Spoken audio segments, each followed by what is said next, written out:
Prioritizing cybersecurity is imperative for small businesses to safeguard their operations and reputation. A successful ransomware attack can result in significant consequences, such as financial losses, service disruptions, and harm to the brand image. Rebuilding customer trust post security breach is challenging and may result in the loss of potential clients. We have with us Sameer Mathur, Managing Partner, SM Consulting. Sameer Mathur has more than 3 decades of experience in similar work functions.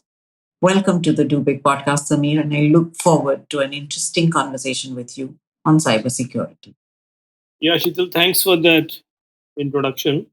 Yes, cybersecurity is an area of concern amongst all the MSMEs, and they understand, especially in the last 2 3 years, when the usage of internet has gone up and the usage of online tools like recording tools and also business applications has gone up.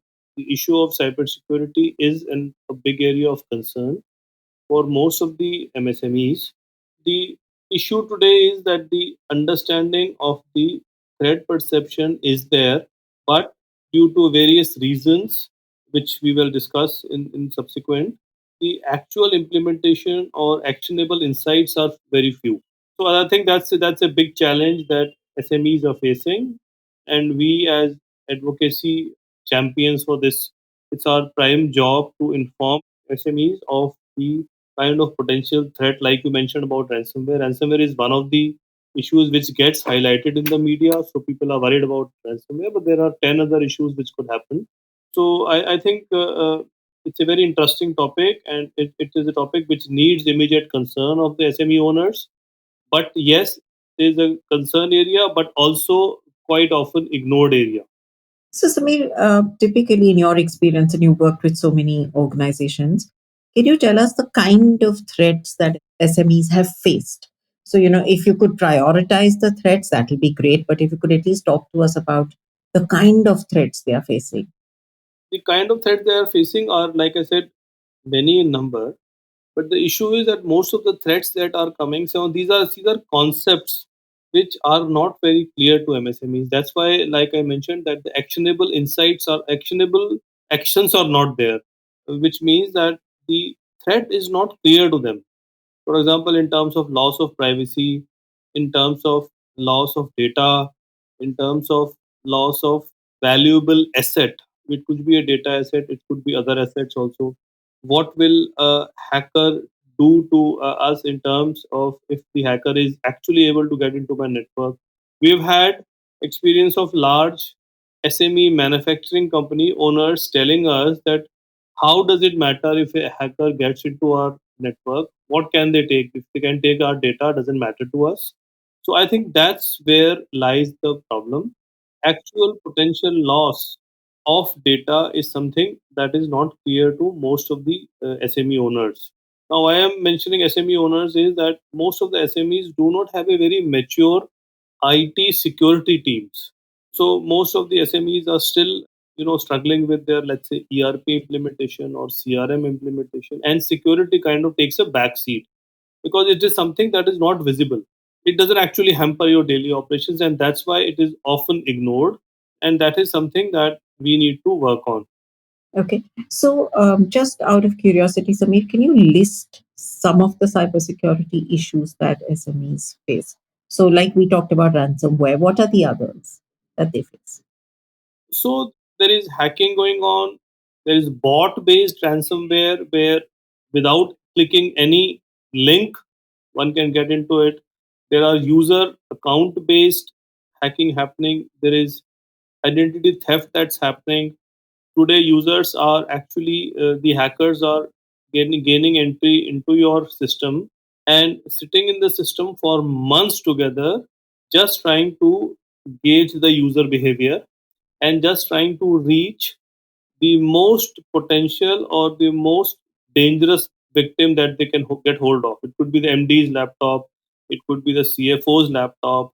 So all this user analytic behavior is happening today, as a result of which many people are not aware of lot of illegal activity happening in their network. Actually, there is a data survey conducted by international research firms, which says that in any network, before the user realizes that there is a hacker in my network, the average time to find this hacker, or just to find, not solve the problem, is about 180 days, which means for 6 months somebody is sitting in your network and reading your data usage and understanding your user behavior before the user comes to know that there is something wrong with my network.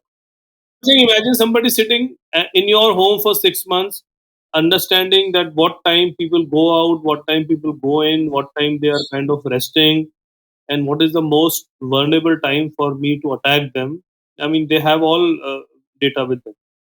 And would this typically happen like, they would come in through email? How would typically a hacker enter a system?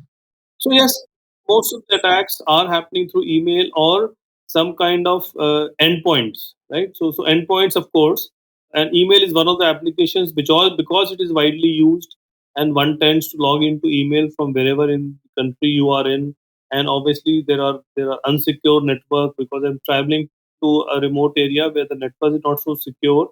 I might try to log in from a network of somebody else's office. I am there, which may not be secure. I mean, you go to cyber cafes. Why should we talk of remote locations? Even in cities, you go to coffee places and you will find them giving you free Wi-Fi because they want you to sit there and use their Wi-Fi and probably have coffee and something to eat.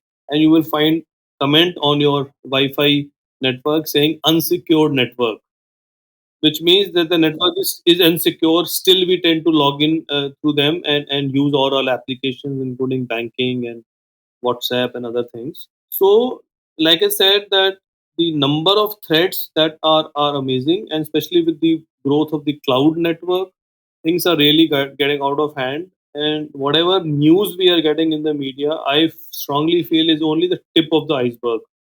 The problem is much much deeper. Okay. And like you mentioned, there is growing awareness about cybersecurity among SMEs, but you also mentioned that it is difficult and it's a struggle to get into translate it into actionable insights. Where is the struggle and why is there a struggle on the actionable insights? So two, 3 points, like I mentioned, that you know the problem, but there are no visible symptoms. That my work is going on, my ERP is working, I am able to do data entry in my accounting, I'm able to take out invoices, I'm able to create my balance sheet, I'm able to work on my HRMS, attendance system is working, customer relationship management software, everything is working. Where is the problem? It's not visible, right? Point number one. Point number two, the biggest challenge I feel is the lack of availability of manpower.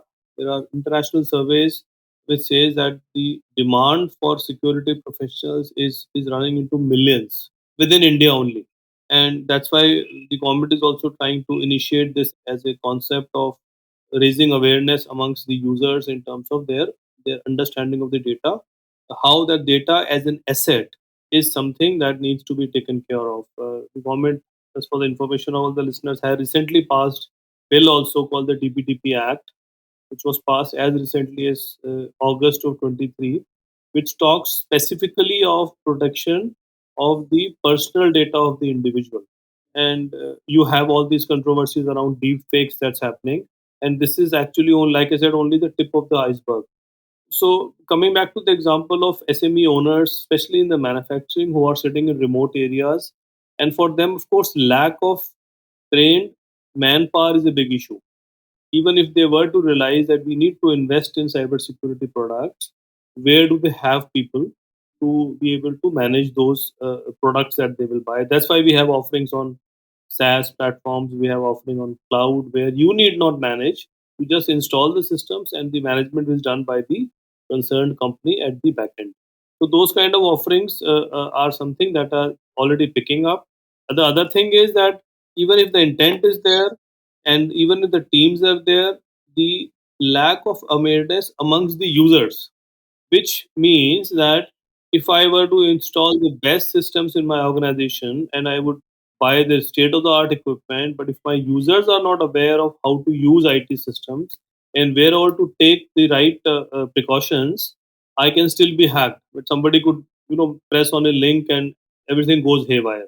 So it's a mixture of these three, four parameters which have to be taken care of. Thank you so much for your valuable time, and thank you so much for making this complex subject a little more easy to understand during our conversation. So, an absolute pleasure having you on the Do Big podcast. Thank you, Shita. Thank you. Thank you for tuning in to the Do Big podcast, a podcast that is dedicated to providing insights, strategies, and success stories of smart digital solutions for SMEs. We believe that behind every successful business, there's a strong foundation of reliable and secure technology, be it digital connectivity, cloud infra, cloud apps, collaboration tools, or cybersecurity solutions. In a rapidly evolving digital world where technology is key to progress, Tata Tele Business Services stands at the forefront of digital transformation of SMEs. Tata Tele Business Services, with their extensive experience and commitment to empowering businesses, understands the unique needs of SMEs. Whether it's scalable connectivity, robust communication tools, or tailored ICT solutions, Tata Tele Business Services is here to propel your business forward. Tata Tele Business Services is synonymous with innovation, reliability, and transformative solutions. With a legacy spanning decades, Tata Tele Business Services has been empowering businesses and transforming lives across the nation. So, if you're ready to take your organization to new heights of success, we encourage you to explore the transformative possibilities that Tata Tele Business Services has to offer. Our contact details are in the description below. Remember, we're available on all major podcast platforms. So if you enjoyed today's conversation, subscribe to our podcast for future episodes, which we promise will be packed with equally valuable insights on questions entrepreneurs face as they digitize and scale businesses with the help of technology. Don't forget to rate and review our podcast, as well as share it with peers, colleagues, and other entrepreneurs like yourself who will benefit from listening to it. Thank you for listening to us, and until the next time, keep embracing technology and may your business thrive in the digital era.